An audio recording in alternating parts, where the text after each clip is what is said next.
Guys, so basically this is my favorite franchise of all time. I've read the entire trilogy and obviously have seen all the movies. Our story takes place in a land called Middle-earth. The Shire is located in the northwest corner and they need to get to Mordor, which is in the southeast corner. There were lots of rings that were created in the beginning for the different races, for elves, men, and dwarves, but there was one man in Mordor, known as Sauron, who forged a master ring. The Master Ring allowed him to control all the other races of Middle-earth, and he sought to conquer them. He was eventually defeated, but his ring was lost to time. Found by Bilbo Baggins, a hobbit from the Shire, he took it back and he gave it to his nephew, Frodo Baggins.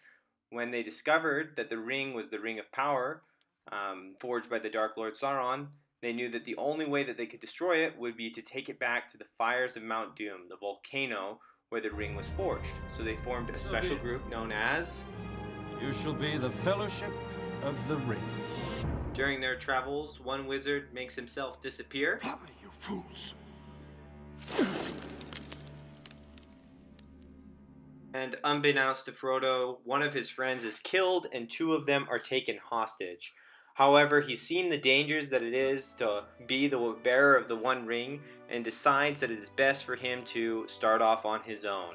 However, his best friend and loyal gardener, Samwise Gamgee, chases after him and nearly drowns himself before Frodo allows him to follow him for the rest of their journey, which in the books and movies takes about 4 months. Every time that it shows them in the films or in the books, they're constantly having different problems and different struggles as they try and make their way to the ever-looming Mount Doom. Go back, Sam! I'm going to Mordor alone. Of course you are. And I'm coming with you! You can't swim! I've got to preface that the books do let on a little bit better that Frodo is an entitled brat. Because he was born into the Baggins family, he's never really had to work. He's always kind of been the boss or the employer around town just because of his family's name. This air of superiority does feed into some of the conversations that you see in the movie, but I do feel that it is most prevalent in the book, and it is something really to look at in their relationship. I think I'll just have another ale. Oh, no you don't. Go, hon. As you can see, before the Fellowship, Sam was an easygoing guy. He worked as a gardener for the Baggins, had a girl that he always liked but couldn't get up the courage to talk to. He knows his friend is doing something that will decide the fate of the world, and he is okay to take the back seat, but Sam does watch how Frodo treats him and does in some ways call him out in the books and movies. We are hobbits of the Shire. Frodo Baggins is my name, and this is Samwise Gamgee. Your bodyguard? His gardener. And where is your skulking friend?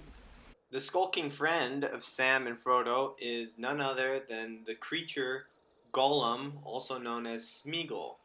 Gollum has been corrupted by the power of the One Ring to the point that he has mixed personalities, which causes Frodo to feel a lot of sympathy and pity for him. He really wants to believe that Gollum can be saved, because that also affects if he can be saved from the power of the One Ring that he feels pulling at him and corrupting him.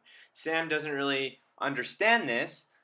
He just sees a threat to both him and Frodo and a threat to their friendship. No!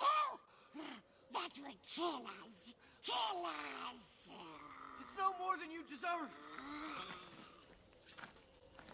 Maybe he does deserve to die. But now that I see him, I do pity him.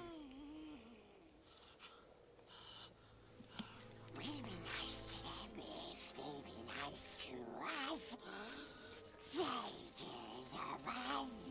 Frodo's treatment of Gollum begins to make Sam feel, in fact, a little jealous. Both of them in some ways are employed by Frodo, and he's giving favoritism to one over the other. This is because, like how I said, Frodo wants to truly believe that Gollum is good and that he can be saved. This constant jealousy and suspicion that Sam feels ultimately begins to affect Frodo and how he views Sam, ultimately culminating in a moment when Frodo and Sam have an argument that I feel could be avoided by simple communication skills. Smeagol? No, not poor Smeagol. Smeagol hates morsel of bread. You're a lying rat! What did you do with it? He doesn't eat it. He can't have taken it. Look. What's this? Crumbs on his jacket says he took it. Sam's jealousy culminated in this moment. Every single time Frodo's been turning around, Sam has been saying something jealous. If I could talk to Sam in this moment, I would say, hey, you've kind of done this to yourself. You have been acting jealous. You have constantly been berating him rather than using simple communication skills. Rather than logically pointing it out to Frodo, you're constantly throwing around different bad excuses or bad arguments towards bad things that Gollum's doing, and it's kind of causing Gollum to do more bad things, and it's causing Frodo not to believe everything that he's saying. This time, when it really is important. Part of this is because their relationship has always been that of employer and employee. They've changed from a secondary relationship to a more personal, primary relationship. Go home. Go home? You tell the guy that saved your life countless times, has cooked for you, has done everything for you, all this time while you've been weak and unable to do anything, taken all the insults from your brand new friend who doesn't seem to really know what's raw and what's cooked. Stupid fat hobbit. It ruins it. What's to ruin? There's hardly any meat on him. And we all know just because Samwise Gamgee is such a homie and is such a good friend, he's going to come back anyways to save your butt.